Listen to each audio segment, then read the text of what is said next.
All right, good morning or good afternoon, wherever you may be watching our webinar from. Thank you so much for joining us. My name is Douglas Holst with the Depression and Bipolar Support Alliance. It is my absolute pleasure and privilege to be virtually with you today this morning or afternoon. So again, thank you so much for joining us. I'm going to get us started in just a moment while I let just some last minute people join in. And I'll just pause for a moment as we let some individuals join, and then we'll start on up. So again, welcome and thank you so much.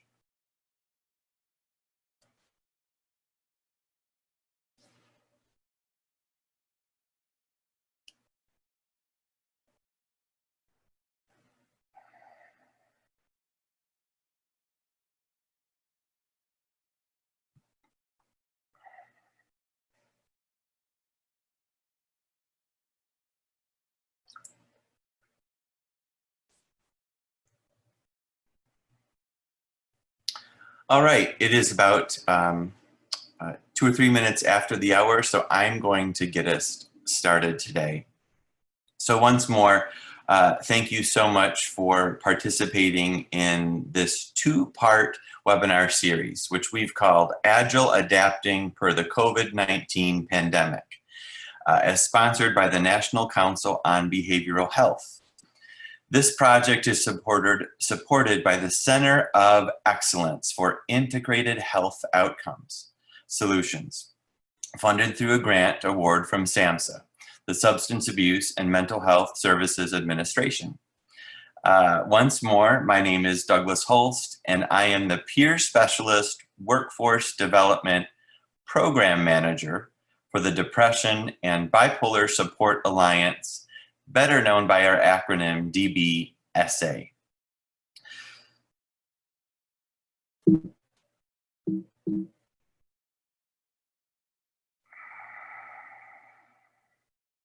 So DBSA, we strive to provide hope, help, support, and education for millions of people who live with mood disorders.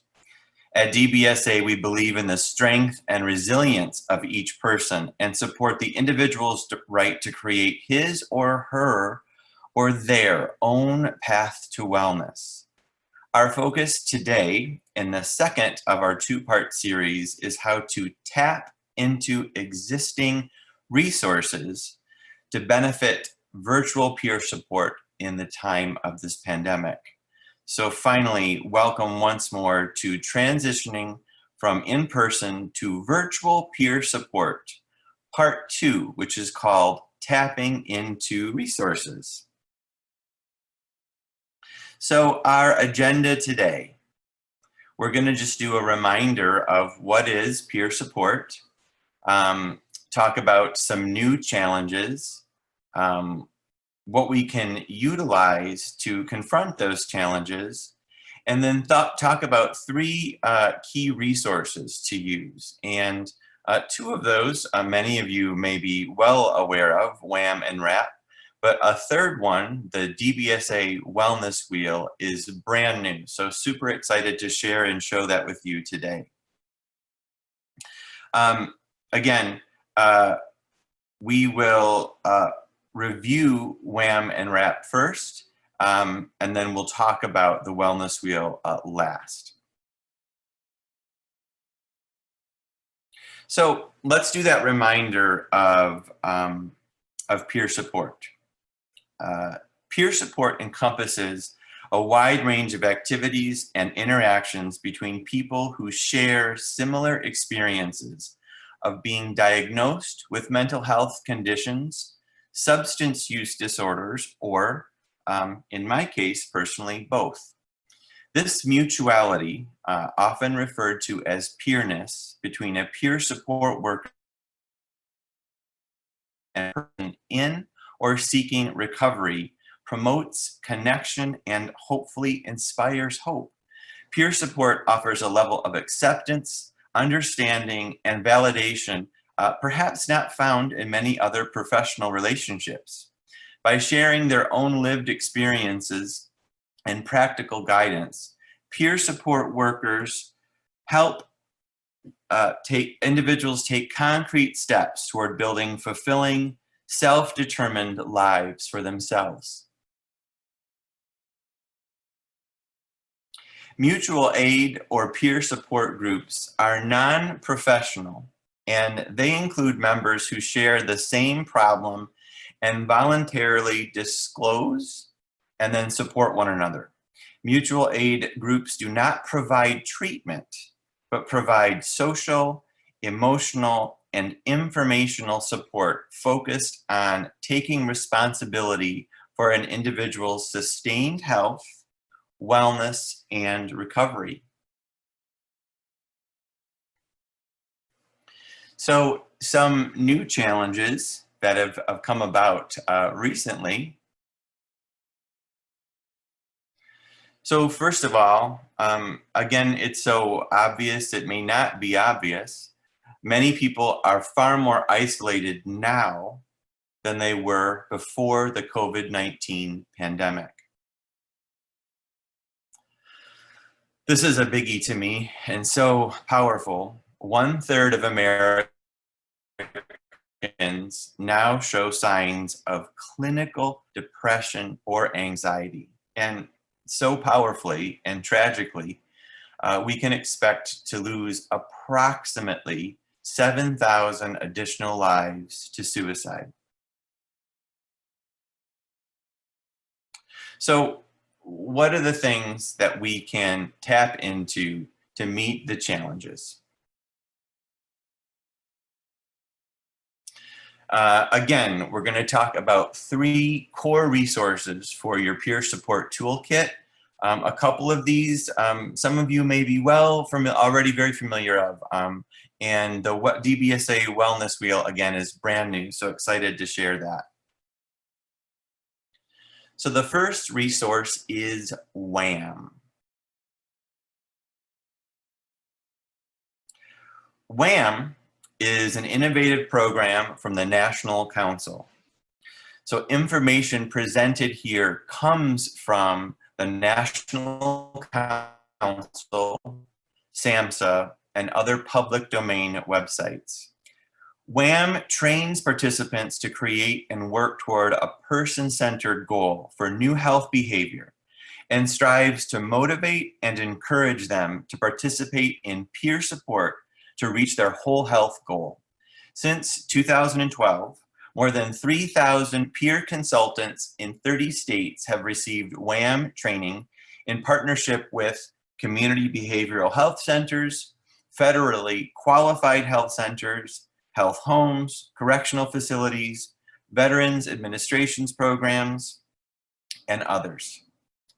So during training, WHAM participants, they learn to, 1, identify strengths and supports in 10 science-based whole health and resiliency factors, write a concise whole health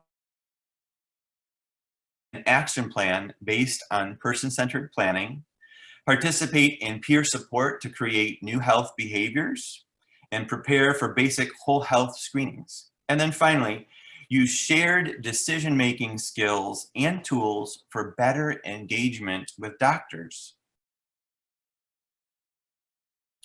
The WHAM high-level program overview. Provide a format for peer support specialists and supporters to meet. The program is delivered over an 8-week period.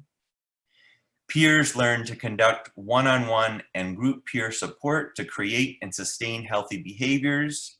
They help counter chronic physical health problems, hopefully build strengths and interests to help identify health habits to adopt.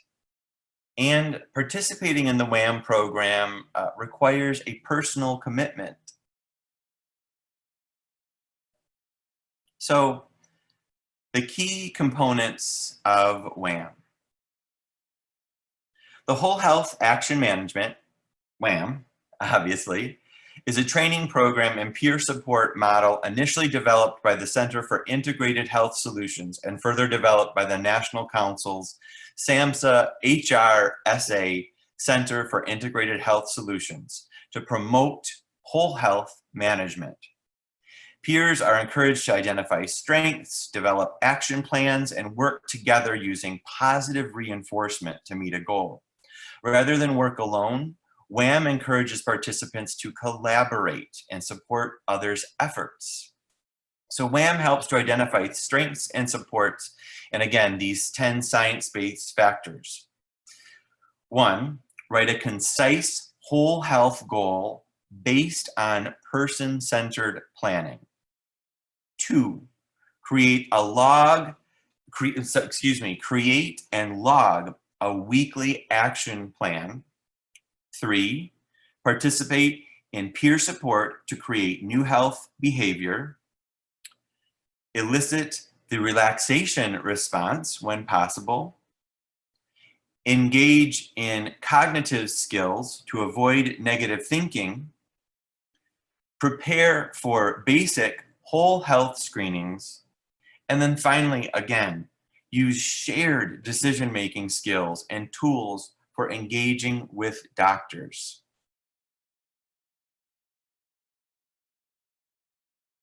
So WHAM is an excellent resource in the Certified Peer Support Specialist Resource Kit and can be used as a supportive tool to improve health outcomes. A major aspect of this program is to provide certified peer support specialists and peer supporters a format for meetings with a group of peers. This facilitated program is again delivered over an 8-week period. In the meetings, the participants support one another as they work toward, hopefully achieve, and maintain whole health goals. So developed by peers for peers, WHAM empowers users to support the whole health of participants and promote physical and mental health. Peers learn to conduct one-on-one and group peer support to create and sustain healthy behaviors and identify strengths and supports in those 10 science-based factors. The program helps counter the high incidence of chronic physical health conditions such as diabetes, heart disease, and even obesity among people living with these conditions. So the guiding principle behind WHAM is built upon a person's strengths and interests as a means to assist in identifying health habits to then incorporate into one's life. The user's guide states that it is intended to help participants set a concise, whole health goal, learning skills for whole health management, and understanding 5 keys to success. So, as I mentioned a moment ago, engaging in WHAM requires a personal commitment on the individual's time. And before taking the training, participants agree to, number 1, work on whole health and resiliency goals, and then number 2, engage in peer support to reach those whole health and resiliency goals. So WHAM is obviously powerful, but especially during the COVID-19 pandemic. So now, as I find myself using a lot, I use the phrase now more than ever, talking about mental health and wellness and tapping into resources is more important. Taking care of our own health is a first priority. Serving others can be stressful, and stress can take a toll on one's health, both physical and mental.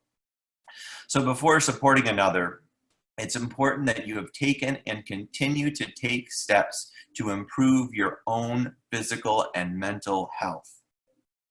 Self-care includes learning what works for you to reduce stress, such as relaxation techniques, exercise, meditation, maybe yoga.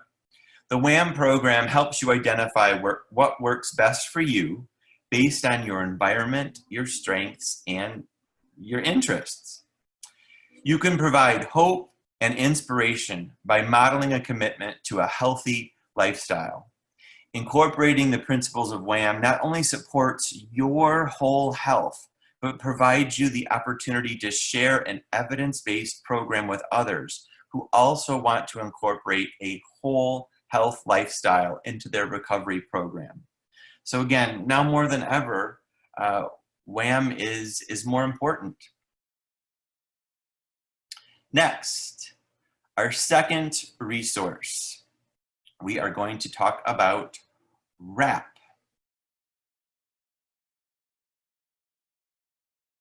So this other resource available to certified peer support specialists or peer supporters is the Wellness Recovery Action Plan, or WRAP. WRAP has been certified by the SAMHSA National Registry of Evidence-Based Practices and Programs. The acronym for that is NREPP, as an evidence-based intervention. So very important when you're looking for credibility or someone is asking for a credible resource. WRAP is a self-designed prevention and wellness process that anyone can use to get well, stay well, and make their life the way they want it to be. Again, information presented here comes from National Council, the Advocates for Human Potential, SAMHSA, and other public domain websites. Oops. So the Wellness Recovery Action Plan, again, WRAP, from the Advocates for Human Potential, is that self-designed prevention and wellness process that anyone can use to get well, stay well, and make that life the way they want to be. It was developed in 1997 by those who were searching for ways to overcome their own mental health issues and move on to more fulfilling lifestyles and dream acquisition. It is now used extensively by people in all kinds of circumstances and by healthcare and mental health systems all over the world globally to address all kinds of physical, mental health, and life issues.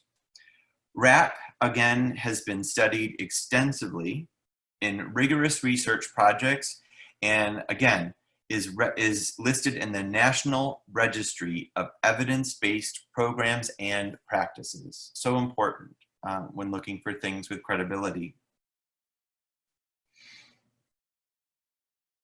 So, basic components of WRAP to introduce you to at this moment.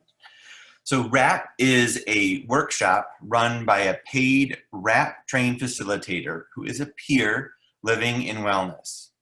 The workshop is presented to groups of 8 to 12 individuals with mental health concerns over 8 weekly 2-hour sessions. All aspects of participation in WRAP are voluntary.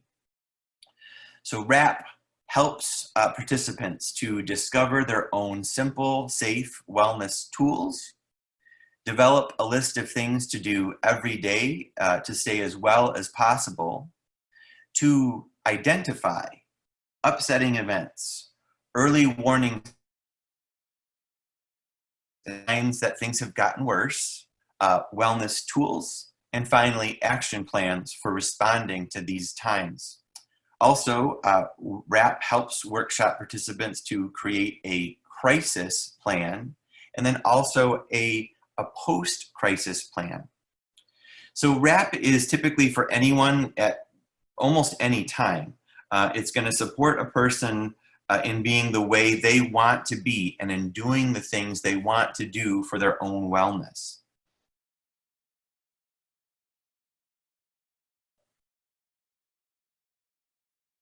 So a WRAP plan consists of these components. First, Wellness Toolbox, a list of resources used to develop your WRAP. It includes things like contacting friends and supporters, peer counseling, focusing exercises, relaxation and stress reduction techniques, journaling, affirming activities, exercise, diet, light, and getting a good night's sleep. Daily plan. So describe yourself when you are well and list things you need to do every day to hopefully maintain that wellness. Stressors. External events or circumstances that, if they happen, may make you feel uncomfortable. These are normal reactions, but if we don't deal with them in some way, they may actually cause us to feel worse. Early warning signs. Internal, subtle signs that let you know you are beginning to feel worse. So reviewing early warning signs regularly helps you to become more aware of them, and it allows you to take action before they potentially worsen. And then finally, when things are breaking down, listing signs that let you know you are beginning to feel much worse, like feeling sad all the time, or perhaps hearing voices. Using your Wellness Toolbox to develop a powerful action plan to help you feel better as quickly as possible and prevent an even more difficult time.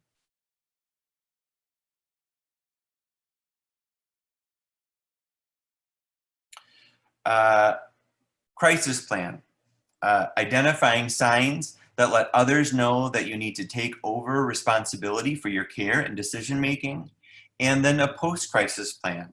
So you might want to think about how this part of the plan needs to be developed in advance and write some things to do post-crisis. So wrap in the COVID environment. So just like WHAM, again, to reiterate, the WRAP plan is applicable and a fantastic plan anytime. But now more than ever, WRAP, I think, applies during the COVID-19 pandemic, where we were, where we are, and where we'll be going long-term with that. So how can the WRAP plan apply during the pandemic? So it may play a role in reducing anxiety. Over the next few minutes, I'm going to share with you an example of a WRAP plan that uses the previously identified components that apply to supporting one's mental health during the COVID pandemic. So looking at those tools within WRAP, how do we apply them right now, specifically to the time during the pandemic? So the Wellness Toolbox, what basics need to be added to help you living with new physical distancing norms? So your daily life, how has your daily life changed in small, medium, and large ways? What has fallen by the wayside in both positive and negative ways? What needs to be newly incorporated? What needs to be brought back, which may once have been a given part of your daily plan, with now new physical distancing added to it. Stressors. So living and now working from home for many of us. What are the most obvious stressors in both living and working from home, combined with those social distancing measures? So what can you do to counterbalance, maybe even eliminate some of the stressors which you may or may not be aware of upon just thinking about it initially? Next, early warning signs. So what are new signs? What new signs are there given the pandemic? How can you better spot these early stages? Are you doing anything to make spotting them more or less difficult? And then next, when things are starting to break down, how can you perhaps better begin to notice the stressors that are now perhaps taking an even heavier toll? Crisis plan. So thinking about all that was just said, and then creating or adjusting your existing crisis plan. So in other words, we are now dealing with stressors from what we believe is a threefold perspective. So living from home, working from home, and physical distancing as related to those two things outside of home. So how can a crisis plan be best equipped to address this? From one very important starting point, it's simply acknowledging that these three stressors are now present, and then beginning to just analyze what existing measures are in place, can stay there, what measures have to go, and then what needs to be newly created. So this is unique, obviously, for each individual, and the pandemic may mean that an individual is now more or less likely to be in crisis. So, for example, for some, no longer having a morning commute could mean less stress. For others, this could actually add stress, as their morning and or afternoon commute actually played a role in some form of stress reduction, which is actually the case for me, to be frank. So as it is no longer possible to commute to work, I use an afternoon walk as a key way for me to let go of stress and tension from the workday. And then finally, the one I am truthfully most excited to talk about, because it is from DBSA and it is brand new, is the resource of our DBSA Wellness Wheel. So the Wellness Wheel concept has been widely used by mental health experts as a tool for recovery. DBSA's Wellness Wheel has been carefully crafted for people living with mood disorders. It reflects real-world challenges that peers face and the ways that they can hopefully rise up to meet those challenges. So at DBSA, we have drawn on multiple research studies and our own lived experience to create this tool. Exercises and the quizzes we believe are hopefully uniquely helpful to you. And we are very excited to see how the Wellness Wheel works for you. And down the road, you will see my email at the conclusion of our series here today. As you engage with the wheel, please do not hesitate to shoot me an email with a question, a concern, or any kind of feedback, because we would just love to have that.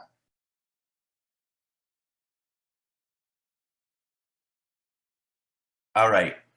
So again, hopefully the wheel helps participants discover strengths and areas for growth in 7 key wellness areas. We hope it helps individuals create goals to guide further progress in their wellness journey. And we hope it helps individuals to prioritize wellness areas that may need attention.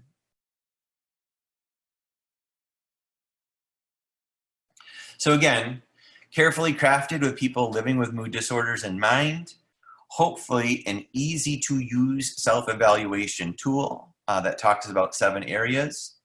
Hopefully reveals strengths and areas for growth in a holistic life perspective.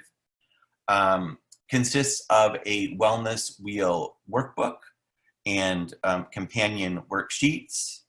And you can access this suite of tools and even more guidance at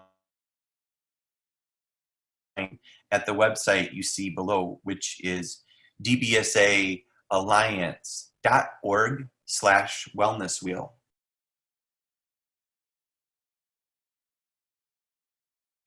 So here is a completed wellness wheel.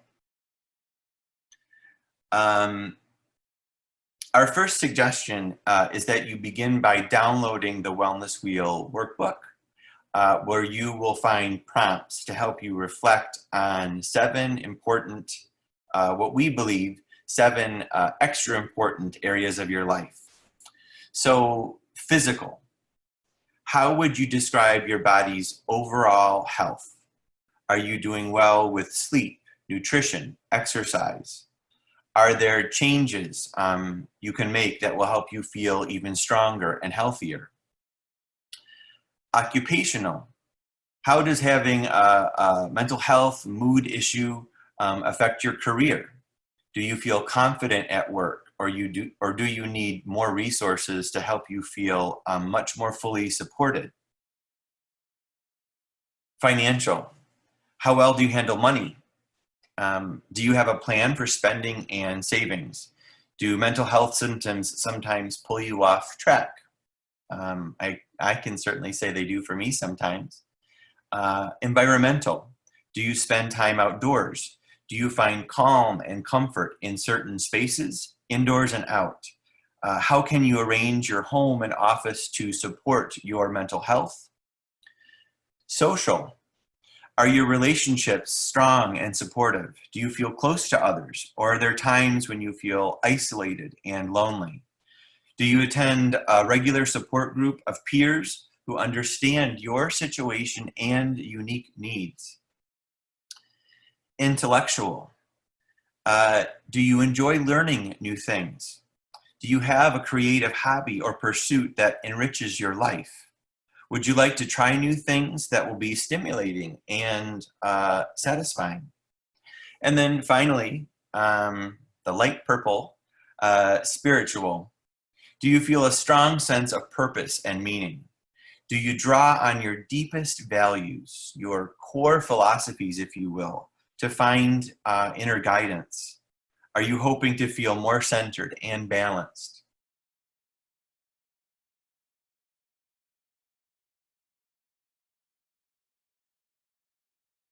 Here in this slide, I'm just showing you in a little bit more linear fashion the components of the wheel versus the wheel itself.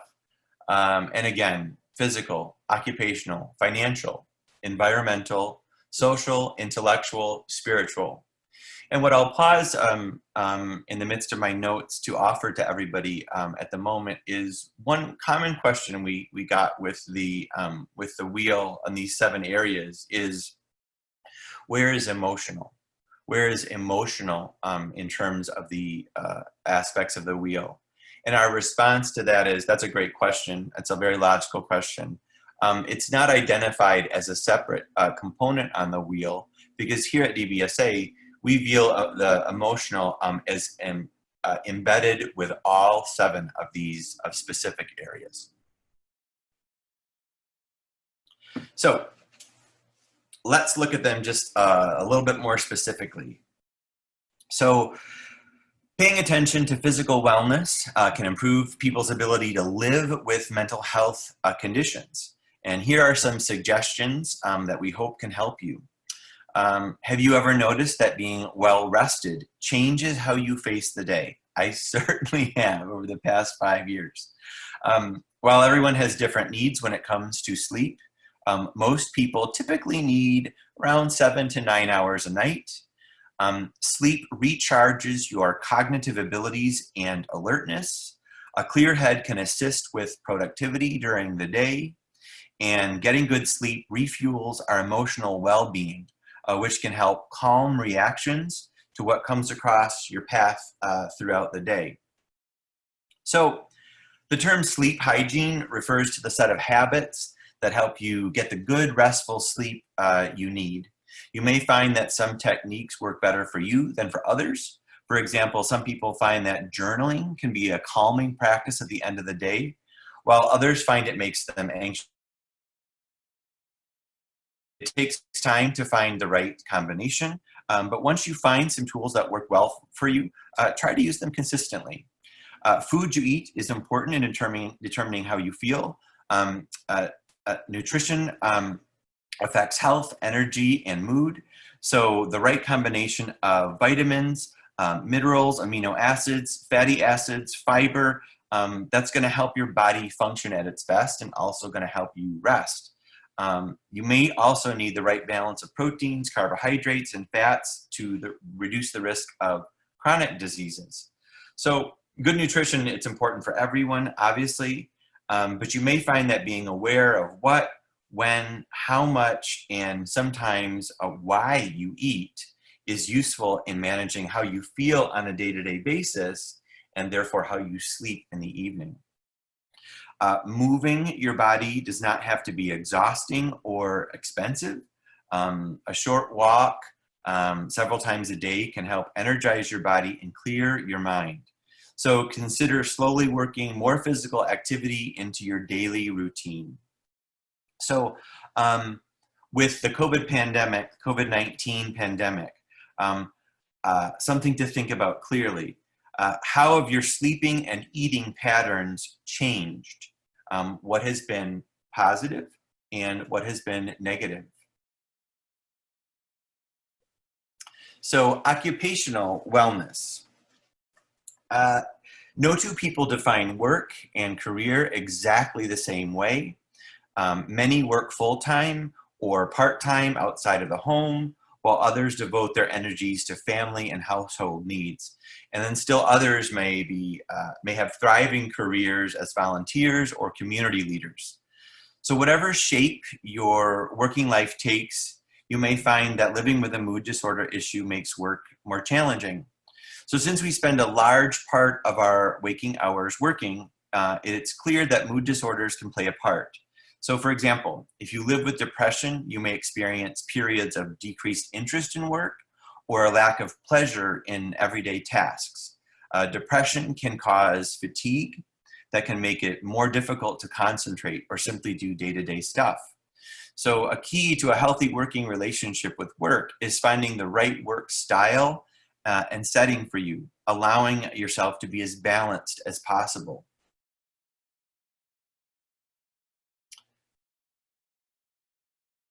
And I'm going to jump back there. Because I skipped over something. So with the COVID-19 pandemic, what can you think about specifically right now? So how have your daily, and this is a biggie, obviously, I'm working from home at the moment, how have your daily work habits, job searching, school routines, personal projects changed in positive or negative ways? Again, something so obvious it may not be obvious to stop and really think about.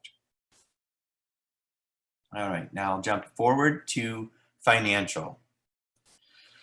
So few of us, including myself, enjoy talking about money, especially when it comes to budgeting. If you are struggling, this area of your life can feel very overwhelming. Each of our journeys is unique. Just know you are not alone. The goal of the Wellness Wheel is to help you recognize strengths and then to empower you to build your health holistically. So when it comes to finances, hopefully establishing good habits, building good monetary habits and safeguards during periods when you are feeling strong can then protect you when you are feeling more vulnerable. Track your spending. Try tracking your spending for a couple of weeks, then review where your money is going. You may be surprised at how quickly things go during splurges. And if day-to-day tracking is overwhelming, look at your bank's website. Maybe if you use your debit card for purchases, it's easy to look at how you use that debit card with some of the tools your bank may provide.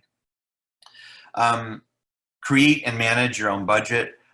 There are a number of free or inexpensive online tools that can help you at least have a framework that can link accounts, goals, and then even little by little just track how you're spending. And finally on this one, with the COVID-19 pandemic, how has spending changed? Again, what's been good? What's been not so good?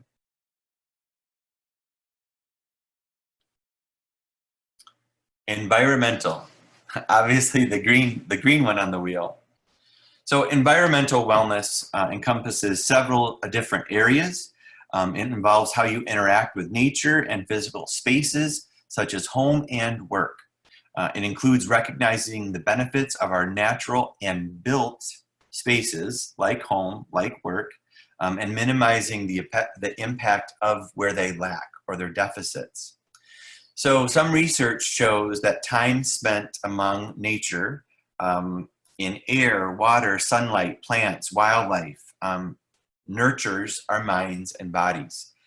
Whether your time outdoors involves a walk down a city street or if you're fortunate to put your sand in the grass or in your toes in the grass or the sand in the beach, there's research that shows that is beneficial towards overall wellness. Spending time outside enables your body to make vitamin D from sunlight, which can elevate our energy and moods.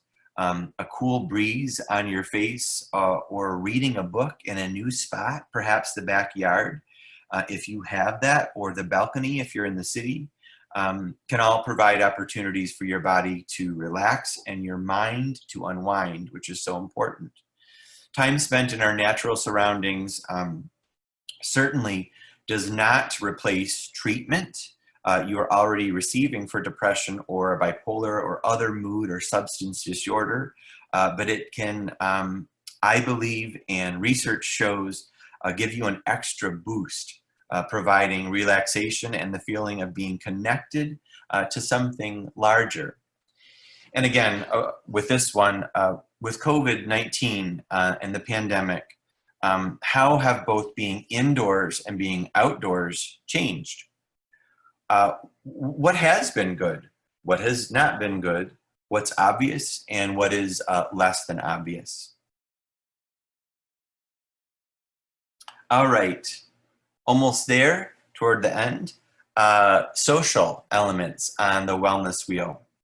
So connecting with others is an important part of our overall well-being. Yet you may find it's no easy task.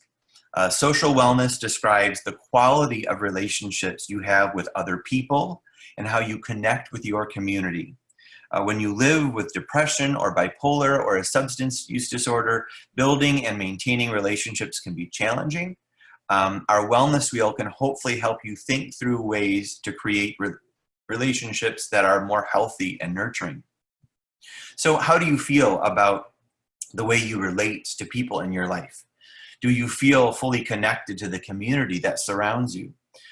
Your community may mean the people who live near you, your classmates, coworkers, people who share the same background or interests with you, or members of a support group. Successful connection with others can take time, it can take energy, and some strategies for that are recognizing what you need and enjoy from your community. Communicating your needs with people who make you feel safe and comfortable. Next, doing your best to be aware of your needs and then aware of the needs of others around you. And then finally, finding ways to meet new people. For example, joining a club or a meetup group, physical activities, sports, yoga, or reconnecting with people that you haven't seen in a long while that you miss.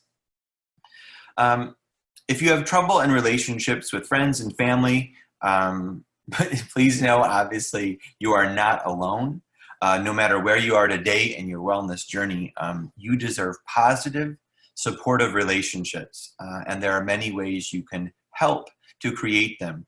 Whether you're a family member, friend, partner, you should always feel physically and emotionally safe. With time, you can hopefully find people to build trust. Building trust with others needs to be a two-way street, however, and it includes respecting each other, communicating honestly, expressing what you need, being aware of what the other person needs, and establishing boundaries.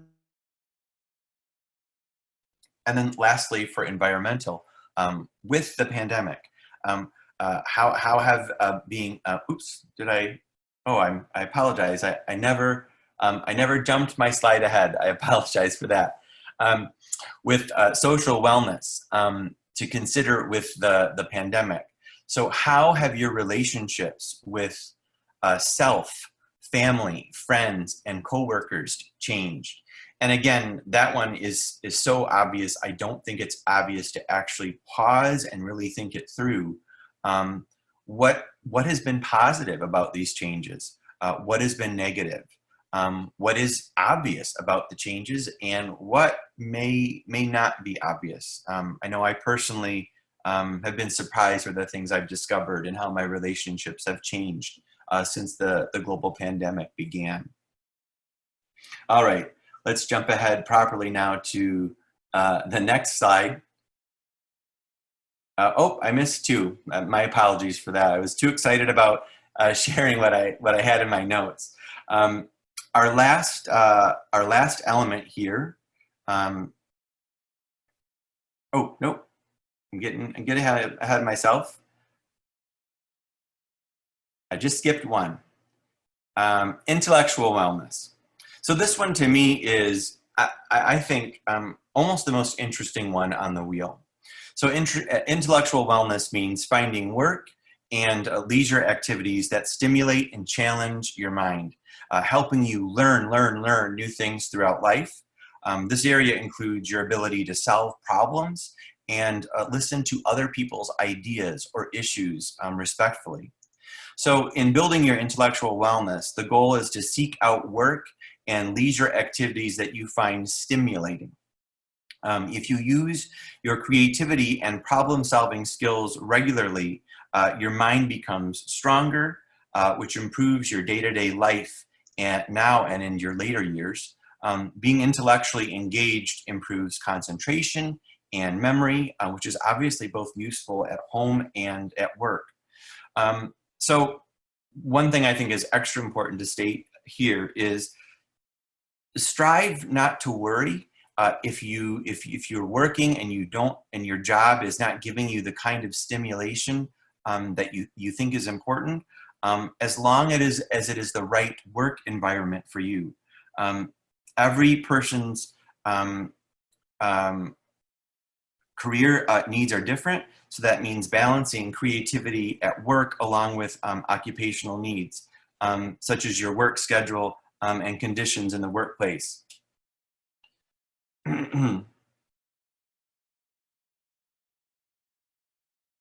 Oh, and I'm noticing now too, no,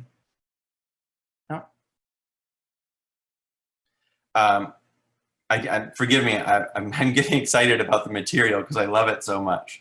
In essence, when what that was saying was, as long as your work environment is healthy, it's okay if it's not this super stimulating, engaging environment, as long as it's healthy, because you can engage in much more stimulating activities outside of work. That's what that point was there at the end that confused me for a moment. And then finally, with intellectual wellness, to consider with the pandemic. So how has your intellectual stimulation changed? Personally, I hear people talking all the time about how much more they're watching Netflix. I'm grateful that we have that as a way to pass time, but also I would respectfully challenge people to maybe think of other things to do with time. What's been positive, negative, obvious, or less obvious, and are there new things to discover with intellectual stimulation? Are there old things to rediscover? And as I mentioned, how has the pandemic affected how you consume things in the media? All right, so finally, let's make sure I get to the proper place in my notes and in my slides. So the biggest one, from some perspectives, the most deep one, if you will, spiritual wellness is the way to connect with the values, purpose, and meaning you establish for yourself in life. So while those may sound like some hefty topics to sift through, the process can be more natural than an individual may think. Spiritual wellness stems from our fundamental views of right and wrong, deep philosophies about the meaning of our existence, and how we treat and engage the world around us. So values provide a grounding force for your life, identifying what is important to you and how you want to interact with the world around you. When your actions align with your core values, you'll have a sense, hopefully, of more fulfillment and satisfaction. So, for example, core values could include things such as family comes first, honesty is the best policy, Work-life balance is a top priority for me. Another one, we must strive to take care of the planet, and community service is a central part of your life. So defining your life purpose might sound like an immensely scary thing, but hopefully isn't meant to be. Hopefully you can keep in mind that it doesn't have to be a grand statement about curing a disease or conquering uncharted lands or something like that. It can be a few simple sentences that define concisely how you want or how you strive to live your life. So as an example, you may show compassion for others. You may want to help people find ways to connect and discover common ground. You may simply want to face forward every day. Or finally, you may want to inspire through teaching or parenting or volunteering or other activities. Lastly here, as with all the other 7, so what to consider with the pandemic. So how have you approached this deep and philosophical topic over the past few months? If at all, maybe it's been avoided. What's changed? Again, what's been positive, what's been negative, what's obvious and not obvious. And one idea is to contemplate this quote, when we cannot journey outside on our street corner or on a trip around the world, perhaps consider venturing inside to discover all that is to be explored there. All right, almost at the end here. So just showing again how you can discover and take advantage of the Wellness Wheel. So it is found on our website, dbsaalliance.org /wellness wheel. And you can see the worksheets, which then support the wheel itself, and then printing out the wheel and actually coloring in the wheel if you would like. And again, just to try to end, so much shared with all of you today. Thank you for listening and your attention. Hopefully these are powerful tools to help. You know, many of you may be exposed to all of them in some form. This could all be brand new, but just know that those resources are there. I think, I personally believe there's more out there to help us help others as we help ourselves than we realize. Just a couple minutes, I'm gonna look at the chat real quick. I'm gonna put my goofy picture up.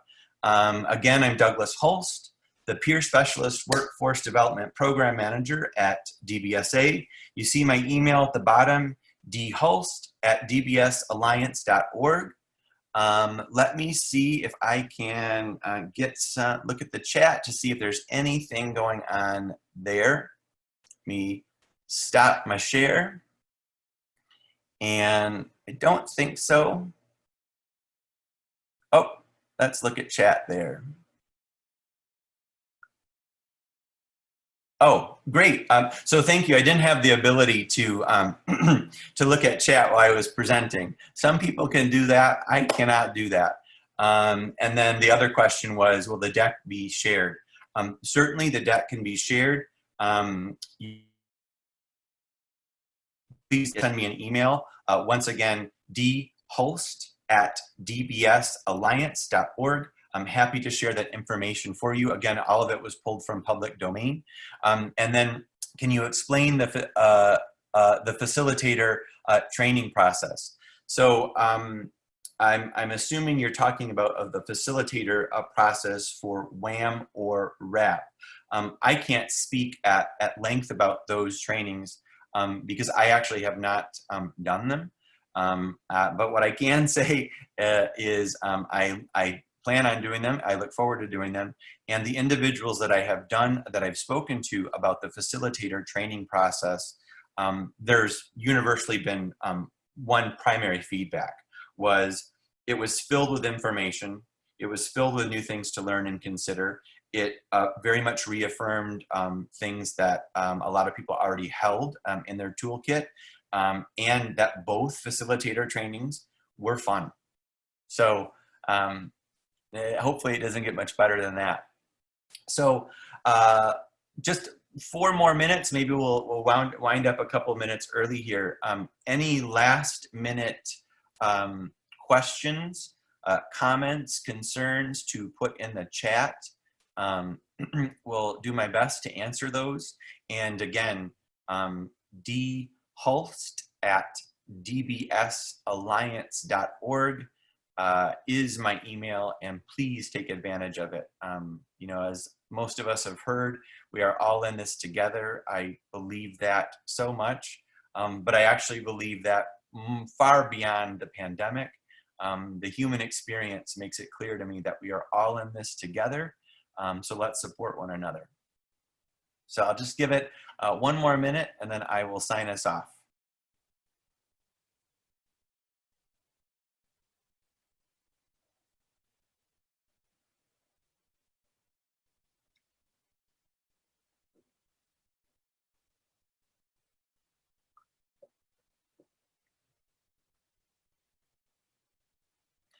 All right, thank you so much, all attendees. Reach out to me for anything. So happy to connect. Please practice self-care. Please take good care of yourselves. Please be safe, and always please be well.